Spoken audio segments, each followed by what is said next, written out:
Welcome to Green Giants, Titans of Renewable Energy, the podcast where insights and innovation meet. Every episode, we dive into conversations with industry leaders, experts, and change makers, bringing you the stories and ideas in the renewable energy sector that shape our world. And now, let's jump into today's episode with your host, Wes Ashworth. Welcome to another episode of Green Giants, Titans of Renewable Energy. For today's episode, we have the pleasure of hosting Kai Stephan, the visionary CEO and founder of Pegasus Solar. With over a decade of experience leading Pegasus, Kai has revolutionized the solar industry by creating innovative rooftop solar mounting systems known for their impenetrable waterproofing, extended durability, and cost efficiency. Under his leadership, Pegasus products have been installed on over 200,000 homes, significantly contributing to the widespread adoption of solar energy. Kai's impressive background includes being recognized on Forbes 30 Under 30 for energy, and he holds multiple patents for his groundbreaking work in solar energy solutions. Kai, welcome to the show. Great to be here, Wes. Thanks for having me. Yeah, absolutely. So starting out in an easy place, can you start by telling us a bit about your background and really how you got started in the renewable energy industry? Yeah, I've been interested in clean energy for a long time. I mean, dating even back to high school, middle school era.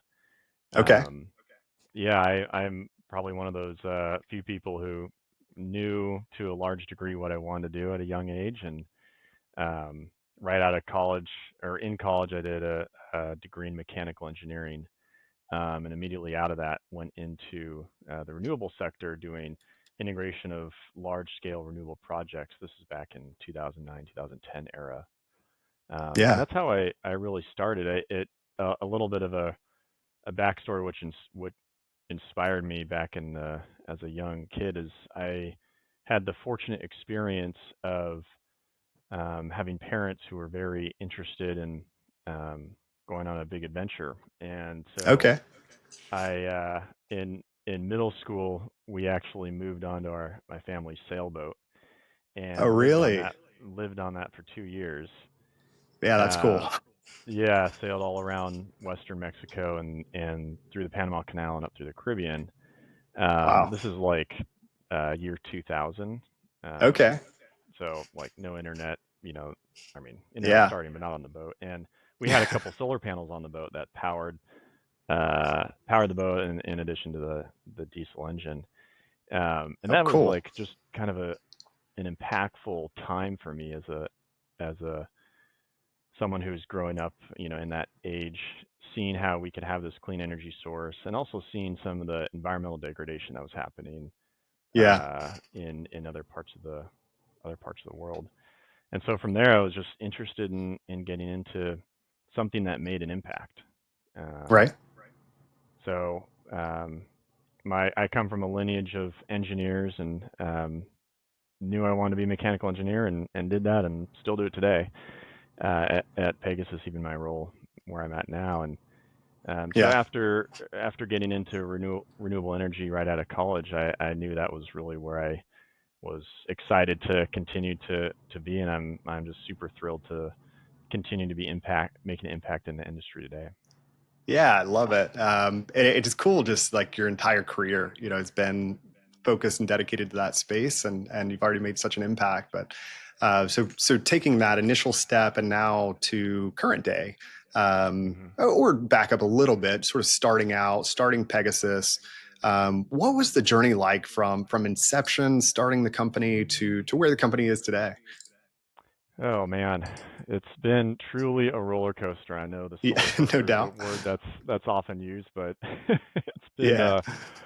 a lot of lessons learned. I when I was doing the large scale renewable integration out of college, um, I was involved tangentially in large rooftop installations and noticed that there was Okay. time and complexity to install panels on large building rooftops. And again, this Yeah. is a time when the industry was truly kind of getting out of um, a small niche, and I guess and to a degree it still is small today. Yeah. But it was really early days, and so it was off-the-shelf componentry, nothing really purpose-built. And there's a lot of time and complexity that I observed in these systems, and so I as a mechanical engineer, I was like, I'm gonna design uh, my own product that was Hmm. integrated to the module or solar panel. We often call them modules in the industry. Yeah. Itself integrated to the module. Um, I had also been, saving up to get an MBA. It's kind of a natural um, complementary, degree with mechanical engineering. Sure. But decided to quit my job, focus on it full time, and use the savings to starting a company. I was like, well, Yeah. I can either pay someone to learn about how business works, or I can use that Right. money just to learn how business works directly. Yeah, love it. And it was, I had a lot of thinking around. I should do this now when I'm younger, single, no family Sure. obligations, can do whatever at a drop of a hat. And Yeah, yeah. um, so left my job, focused on it full time, had some interest um, from a couple companies that are still actually advisors to the company today, Okay.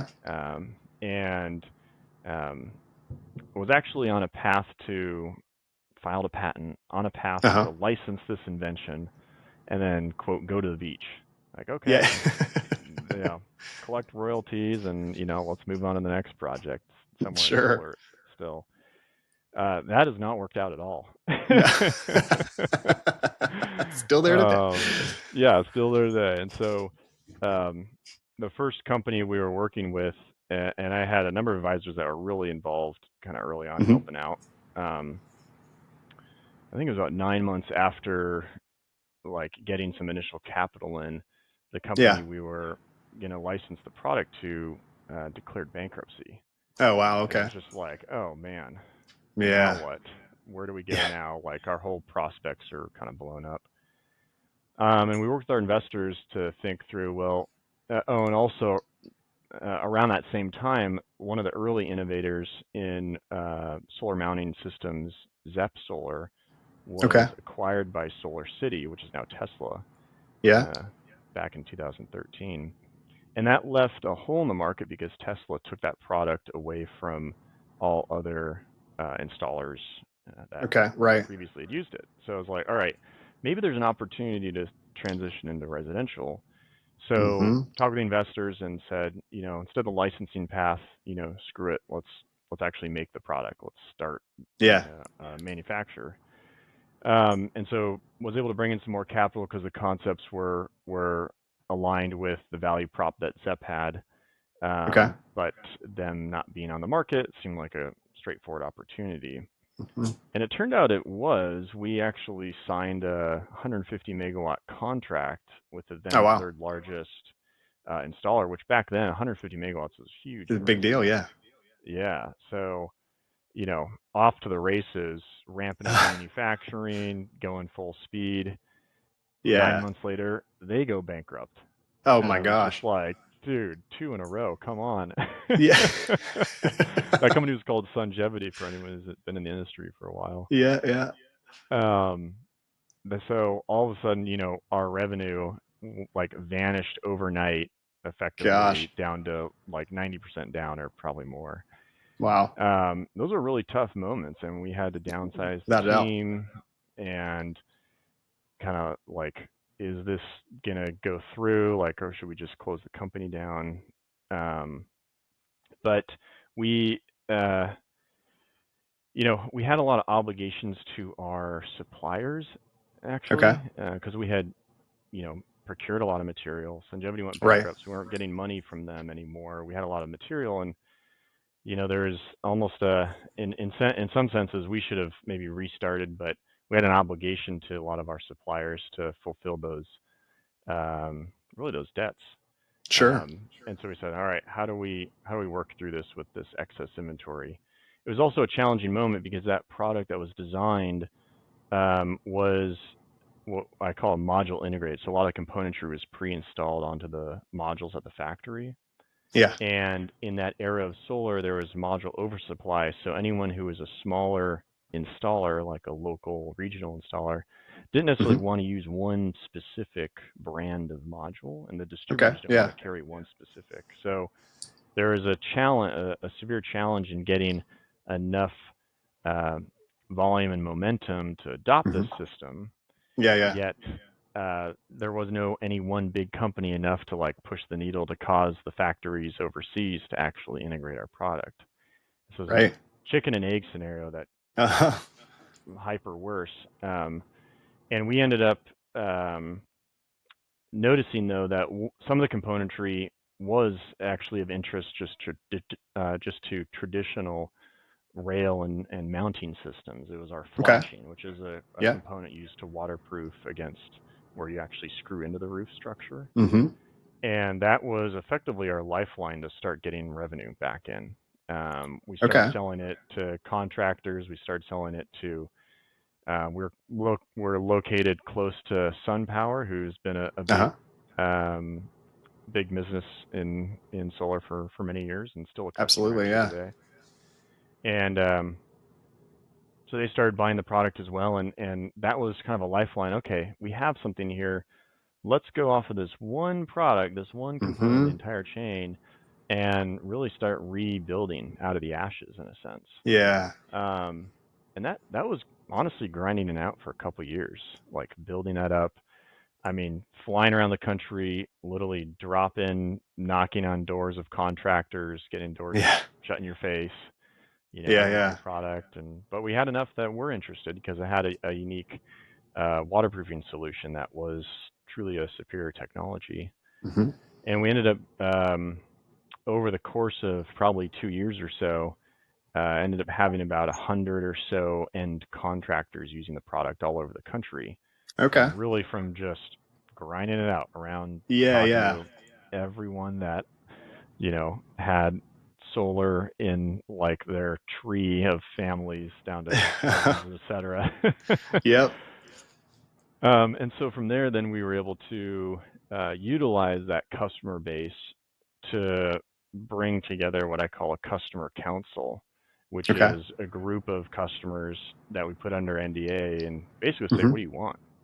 Do you Okay. want a module integrated or rail free system? Do you want a rail based system? What kind of product do you want?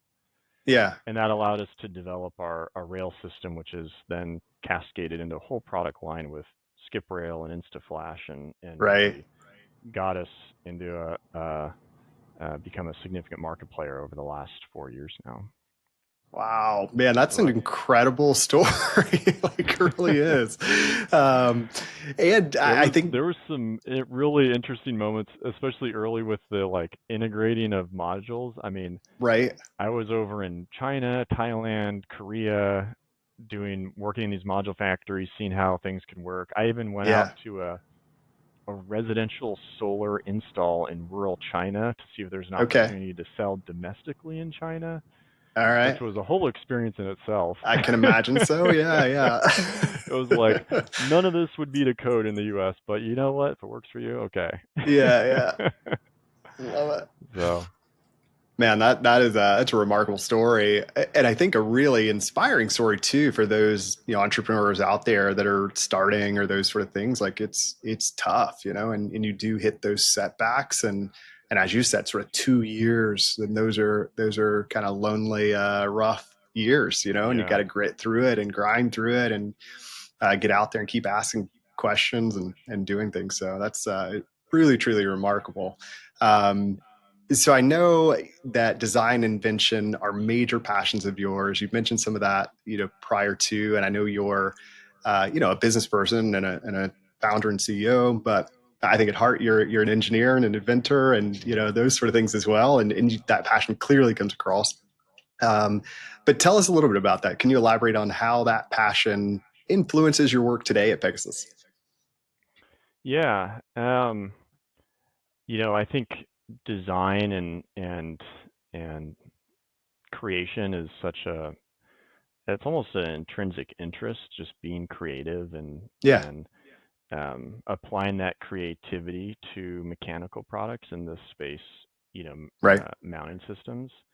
Um, it's I think it's just a passion interest I've always had Hmm. in terms of that uh, creativity, and a lot of it comes from just asking a lot of questions like, Yeah. how could this be better? There's a bit of a perfectionist gene in there, which honestly gets in the way often. Uh-huh. You know, there's a lot of times where it's like the engineer is no, get it to 100%, and Yeah. the business side of me is no, get it to 80% and just ship the Yeah. thing. Yeah, yeah. Done's better than perfect. Something Yeah, like that. exactly, and that's like an internal struggle. But Oh I, yeah. I think part of the creativity process is, and it's so it's easy to say, listen to your customers, but there is really something about it's not just listening to customers, but it's observing the customers because they don't always say what they want, but you may be able to intuit it from watching how they work with something, Yeah. and just having that curiosity Yep. to think through, how what the problem set is, and then on the creativity side is like pulling in different ideas or concepts from areas that may not even be in your industry. In Yeah. this case, solar. Like, one of my favorite inventions is, it sounds really weird, but the tie down mechanism on tie down straps. Uh-huh. It's like, Okay. okay, we have this thing that's made out of just basic sheet metal, yet it has all these kind of mechanical functions and tightens down and loosens. Right. And I don't know, it's something I've looked at a lot of times. Like, what could Yeah, I yeah. apply here to solar mounting Yeah. products? Oh, And I that's think it's cool. that, it's just like thinking, seeing things and being interested in, and like, how could this be used elsewhere? Mm-hmm. Um, Yeah. Obviously, being respectful of people's ideas and IP and everything, but it's just Right. inspiration from I don't know, just other things that someone has figured out or people have figured Mm-hmm. out, and how do I apply it to somewhere new? Yeah. I love it. I think just as you said, getting inspired, right? And I think that comes from there's an ego part of that, I think. When Hmm. you're humble enough to know, like, I don't have to come up with every tiny idea from scratch. I can be inspired by something I see somewhere, and you're probably just always curious and looking at things and thinking about like how that application could work elsewhere. And it comes through in your products. Like if anybody out there goes and looks at Pegasus product lines, you see it. You see these creative solutions to problems and a way of thinking about something differently that other people haven't. And that's why I love the story, love your product and what you're doing. But so much of that comes through and just how you guys go to market and what you're doing there. So we talked a little bit about this previously, and in terms of your process when you design new products, and in particular, like how you consider the entire value chain from Hmm. manufacturing to end user experience, and how that all comes together with a product. Can you discuss that a little bit and talk us through that process? Yeah. There's a couple things on that, and I mentioned this just previously. It's it's commonplace to say, oh, listen to your customers and focus on the customers. Yeah. It's a couple things. One is, again, really observing how the customer works, but Hmm. looking beyond just the customer is actually a really important part of it. To Okay. me, when we think about things, it's the whole chain. So Yeah. for our case, the customer oftentimes is the installer. He or she is the person putting the product onto the roof and putting the panels in. But the Right. other parts of the chain are, the far end of the chain is really the homeowner who's going to Hmm. actually have it on their home for 25 years. So Yep. thinking through, what is their experience going to be like? How do we make it durable to last that length of time? But then going upstream too. So there's the roof crew who's actually installing it. There's go up a link in the chain. There's the warehouse person who's moving it around. Like, Yeah. can they easily identify it from across the warehouse? Can they easily carry it on their shoulder? Is it awkward to carry? Right. Then you go up a chain beyond that. Like, how do the distributors handle it? Like, are they able Yeah. to make a good profit margin, which is one of their key incentives? Are they able Hmm. to cost effectively transport it around to all of their customers? You come up to us and you go up to into our suppliers who actually make the product. What would make it very easy for them to make and repeatable so that there's minimal quality issues and there's a cost efficiency to it? What kind of materials should we use that are commonly available? Or if we need to use a custom material, should we work with a supplier that's co-located to someone who actually makes that material? Yeah, Yeah. how does it all package together to be most efficient from a shipping standpoint, which is both important from a cost uh, function, but also just a carbon footprint in terms of shipping product around. And so it's Hmm. really looking at the entire chain of how a product can influence and better each link in the chain, that then ends up resulting to having a really awesome product. I think the Yeah. other thing I want to say is on the observing with in our sense, I'll say it customers, but kind of any person or people along that chain. Yeah. As an engineer, it's so easy to have an ego around. I came up with this idea. This is the best idea. You know, use it or lose it. Like I won't talk to you again. Sure. Yeah. This Yeah. is it. And I think it's so important to have a humility around your products or your designs when you go into those um, meetings or conversations with, again, anyone on those chain, is just really observing how they react with it and not having Mm-hmm. any kind of reaction like, hey, this is my idea, it's the best thing, Yeah. Yeah. because there are always things that you have not considered just because Sure. you haven't been in that person's experience. So Yeah. you may be an engineer down in Southern California and not been on a 40-degree slope up in, February Montana roof. Well, Right. that's an experience someone has, and Yeah. that's an important thing to take into consideration. So really, being humble and taking in that feedback. I think one of the things I really try to um, keep in mind often is, I believe this is from Stephen Covey, but Mm-hmm. it's listening to understand Yeah. versus listening to respond. Right. And Absolutely. the latter is so often in people who become defensive, which means their Hmm. ego about their idea. But Yeah. just don't listen to respond. Just listen to understand, take it all in.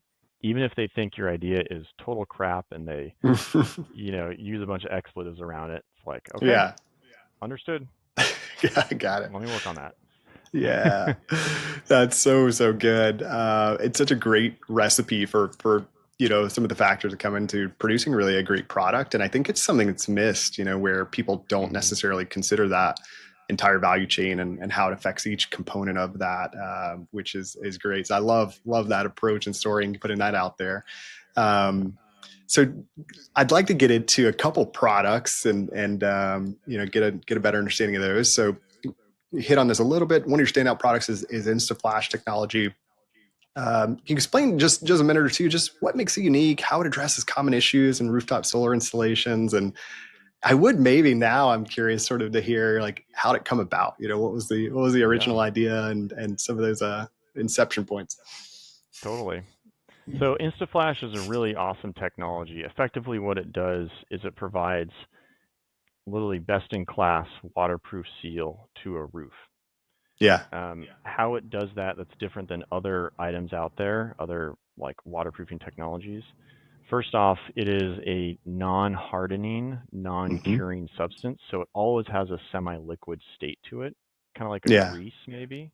Okay. And so over time, as there's thermal expansions or the building settles, it's always resealing to the roof. It doesn't harden and then have a Yeah. potential to delaminate. And that kind of goes Right. to how do we make this thing last for 25 years? Hmm. Um, Another key feature is that it works in temperatures like you can install it in temperatures down to 0 degrees Fahrenheit all the Okay. way up to, I think it's 170 degrees Fahrenheit. Wow. Okay. So really, really wide range. And so other products Yeah. out there, like we even have one, a traditional flashing, which is a metal plate that slides between sheets of asphalt shingles. In really cold temperatures, it's easy to sometimes tear those shingles as you're trying to lift up the tabs, Okay. especially in cold weather where it's brittle. Yeah. So, and then other products where it's maybe just another common one is a butyl tape, which has been around forever. Hmm. um, that gets, think of it as kind of like a gum. It gets really hard and brittle at cold temperatures. Sure. You can't install it below 32 degrees. And so what InstaFlash does is effectively extends the installation season for Yeah. installers that are in areas that get really cold or get really hot. Yep. The other thing with that non-hardening factor is it provides just a total bomb-proof, waterproof seal, and Hmm. that's a big issue with rooftop solar where it's really one of the only applications where you're putting 50 holes in your roof. Yeah. You think of vents or a satellite or a chimney, it's like 1 or 2 holes. So Right. there's a lot of holes in your roof, and any one given leak can Yeah. cause thousands of damage to the home. Yeah. Yeah. And so having just that's like something you don't want to go cheap on. No. It's like you're buying brake pads for a 747, you're gonna get the best Right. brake pads there are. No doubt. Like I don't want that thing coming off the end of the runway. Uh-huh. So like and um so it provides those benefits of really good waterproofing, extending the installation season. The other Yep. added benefit is it can install on wet roofs as well as dry roofs. So Okay. those installers who are in areas that may have rain, or maybe Hmm. there's some dew on the roof in the morning, which is very common. Oh yeah. You can go ahead and install it and not void the warranty. Yeah. Whereas other systems may require the roof to be dry, but who actually waits for that? But then is the system compromised? You may not know for a Right. couple of years until there's a failure. Hmm. With InstaFlash, you don't have to worry about that. And Love I it. think the overall philosophy around it goes to one of our core interests, which is just to accelerate the adoption of solar. Hmm. And a key function of that is lowering the installation skill set bar required to Yeah. get more people to install solar. Yep. If you think of the universe of capable installers as a set number, if we can make it easier, we can expand that universe and not have a labor shortage to install solar. And Hmm. so by having a product that has a wider range of like fudge factor effectively, but still Yeah. hitting the mark in terms of being in warranty, being uh, um, avoiding any kind of roof leaks or damage, we're helping to expand the pool of potential installers and thus allowing more people to install solar at a lower cost. Yeah. It's Um, incredible. And so many of those things, think about, and I love just making it easier, reducing that sort of, a lot of like the hesitation behind it from the mhm, installer side, also from the homeowner. And I would imagine that the average consumer, it's one of the things they think about is like, yeah, okay, I'm interested in solar, but you know, that is it going to be fully waterproof? Am I going to have some leak? And then they're going to have to come back out. I'm going to have damage, and so I love how your products really do. And this goes back to thinking about the entire chain, making it easier for the consumer, putting their mind at ease, giving them a higher quality product, making it easier for the installer and those sort of things too. And I got to say this, Pegasus has some of the best marketing videos of any company out there. And this video that talks about that and the new guy installing it is a classic. So I will link that in the show notes. It's an incredible video that really does paint a picture. So moving on to different products, you mentioned SkipRail Technology. Tell us mhm. a little bit about that. What was the inspiration behind it, and then what benefit does it bring to the solar installation process? Yeah, SkipRail is a phenomenal product. It came about actually from having so many years of experience in solar, where we actually started with our module integrated product Yeah. line that never really took off, and Okay. that is similar to a railless product where we don't have these structural beams underneath the modules, Right. but instead you have a series of clamps and splices that connect the panels directly to each other, or modules directly to each other. And when we launched our rail system, and really through the process with our customer council, you know, many of them, if not all of them, wanted a rail-based system, even though that on paper can be more componentry than a railless system. They Okay. wanted a rail system because there was much more forgiving um, use of it on a roof. There's not as much complexity, there's not as much training. Okay. It's Yeah. been around, so installers know how to do it. Going back to that, building the lower skill set bar, Sure. um, and there's benefits to it on steep roofs, and with the rails actually being a way to support and hold all the wires that connect each module to each other. And Okay. so, because we had those roots with railless, we said, well, we're going to launch a rail system, but what if there was a hybrid between the two? What if we could make something Okay. that's really the best of both worlds? And that's what SkipRail is. Yeah. SkipRail, on average, reduces the number of rails and clamps, um, on a system by 25%. It's just Wow, crazy it's reduction huge. in material. And then reduce the number of roof penetrations by about 15%. In some cases, you need a Hmm. couple more roof attachments just because there's less rail. And Yeah. so it's just straight up material reduction and labor savings. Hmm. There's also some usability benefits in terms of how it couples module rows together, which Okay. provides an integrated electrical bonding path for, which is a key thing in rooftop solar, and providing some leveling so all the modules have a contiguous like plane, so it looks just super clean. So SkipRail is, yeah, it's been really, really popular. I'll mention it here. We've had, I want to say like 51 companies now try it Oh, since wow. we launched it, and 49 have fully adopted it at this point. No And it's kidding, just been like man. really successful. Yeah. Yeah. Really successful. Those are the kind of Um, success percentages you want right there. That's yeah, and incredible. we're just not seeing it stop. So Yeah. um, that's been a really awesome product. And what it comes from is also in from those days in Railus where working with a lot of the module manufacturers in their factories, learning about how they design their modules and how they Uh think huh. about it. The Sure. basic philosophy is that module manufacturers, and this goes with many industries, they want to reduce the number of different SKUs they carry. They want to simplify their product line. And Right. so they want to have oftentimes one SKU, one type of module that works everywhere in the country, which Hmm. means they design it to work on the coast of Florida and up in Yeah. the Rocky Mountains, all the way down to Right. San Diego or somewhere that has no snow and minimal wind events. Sure. Which means that since that module is built for those high load areas, the Rocky Mountains and coastal Florida, it means that Hmm. it's overbuilt effectively for San Diego. Right. Yeah. Yeah. And so SkipRail doesn't work everywhere in the country. That's perfectly fine, and that's the intention of it. It takes Yeah. advantage of the strength that's already inherent in the module for those high load areas. In Hmm. those areas, our customers just use our rail a second time, so we call it a dual rail install. Yeah. But then cost optimizes their whole fleet of installations, where 80% of their installs are in lower load areas, Sure. and they can just add this one part, the skip rail clamp, immediately eliminate 25% of rails and clamps and 15% of roof penetrations with one SKU. Yeah. And it's just a phenomenal way to optimize their costs and efficiency in terms of install and material use. Yeah. That's a game changer. It's yeah, And I'll it's it's really been phenomenal to see how popular it's become. absolutely. I mean, with the success rate you just mentioned, I mean, that's mind blowing. It's incredible.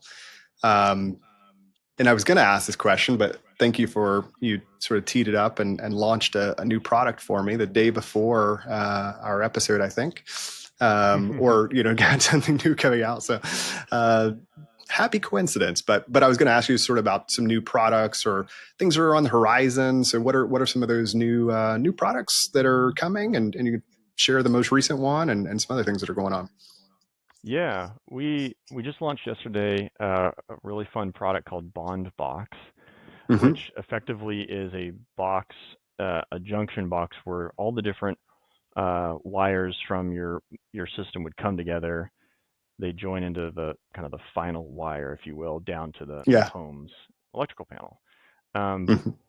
People have had those around forever. What's different about Right. our system is just how it has a number of features on it to make it, again, a better day on the job, easier to use, lower cost. One of the key things is that it itself electrically bonds to the rail, Okay. and then it it has a pathway to what's called a ground lug inside Hmm. of the box itself. And so what that solves is it eliminates the traditional step of adding a ground lug separate from the box and running bare copper wire into the box and having to make Right. an electrical connection there. So Yeah. material reduction, and just you're going to have a higher quality like install for 25 years because there's just literally less connection points, less points of potential failure in the Hmm. system. So that was a really fun one. to Yeah. launch, and that went out yesterday. We already got our first PO in this morning, so Oh, awesome. Congrats. it's off to the races. Yeah, it seems like another winner for sure, and also another Yeah, winning marketing video that I will also link. It's yeah, good yeah, stuff. man, that was a fun one to make. I can imagine it looked fun. I had fun watching it, so I can imagine it Well, was I fun to think just a record. little sidebar to one of your early questions. You're talking about creativity and product design. Well, creativity and Yeah, marketing is like another passion, as you can probably, yeah. you know, No, I love sense. that. No, it comes Um, across really, really well. yeah, and in terms of future products, I think we have a lot of exciting things in the pipeline.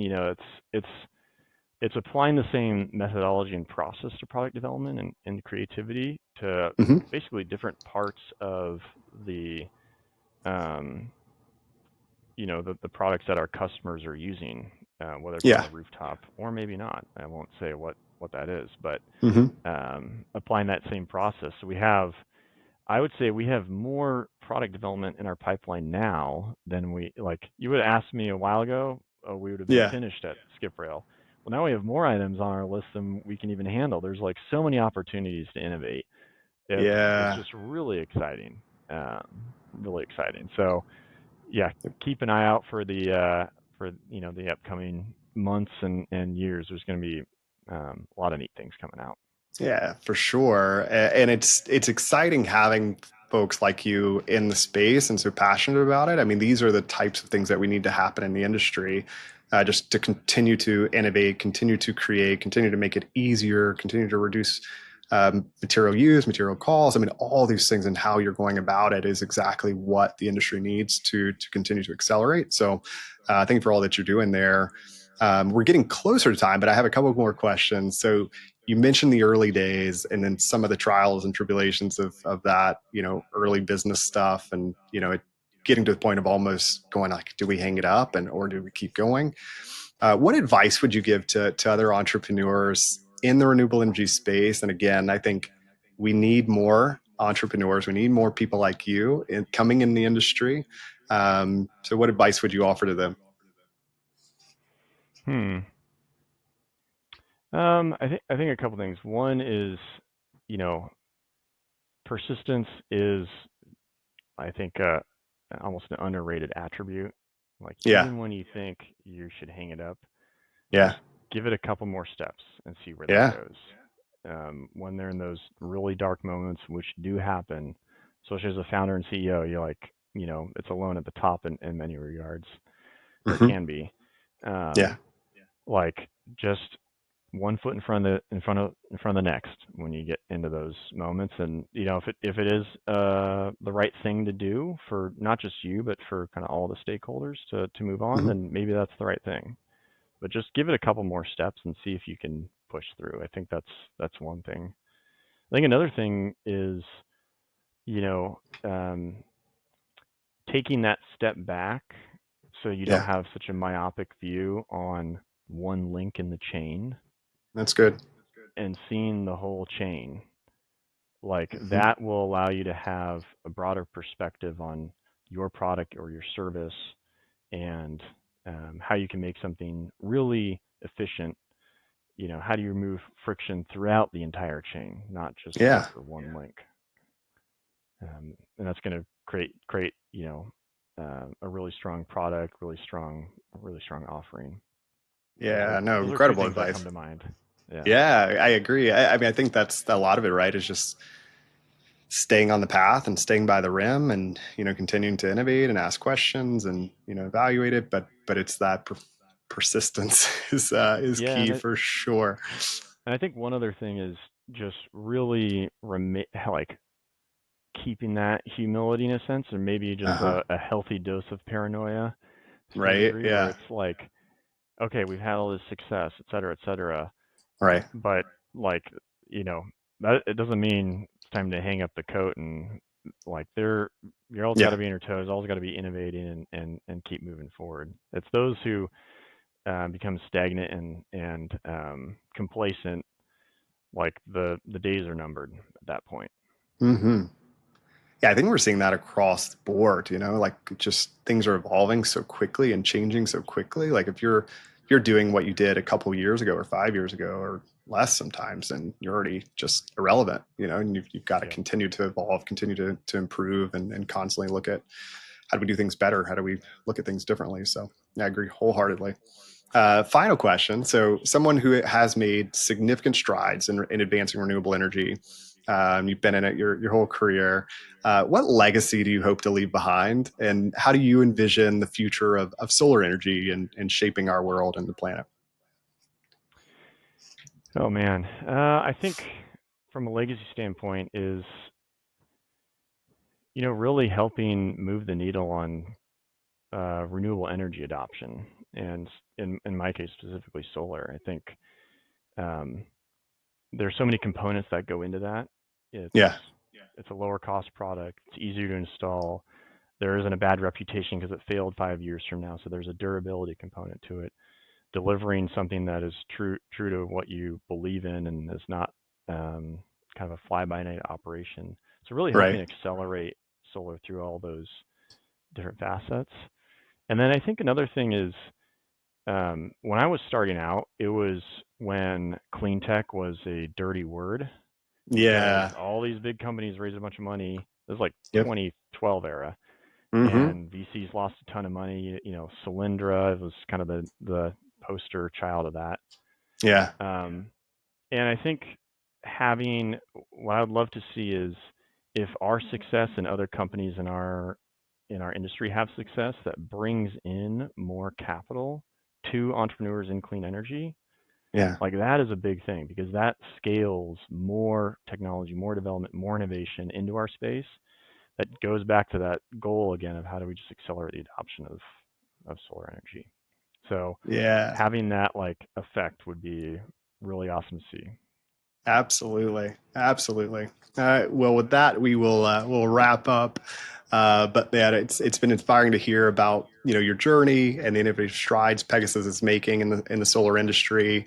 Your insights on just reducing hardware costs and simplifying solar installations are truly paving the way for a more sustainable future and making a difference. So thank you for all the listeners out there for tuning in to Green Giants podcast. Thank you, Kai, so much for coming on the show. And if you enjoyed this episode, as always, be sure to subscribe, share it with your network, and stay tuned for more enlightening discussions like this one with leaders in the renewable energy sector. And until next time, keep pushing for a greener tomorrow, and we will see you in the next episode. This episode of Green Giants, Titans of Renewable Energy, was brought to you by Lee Group Search.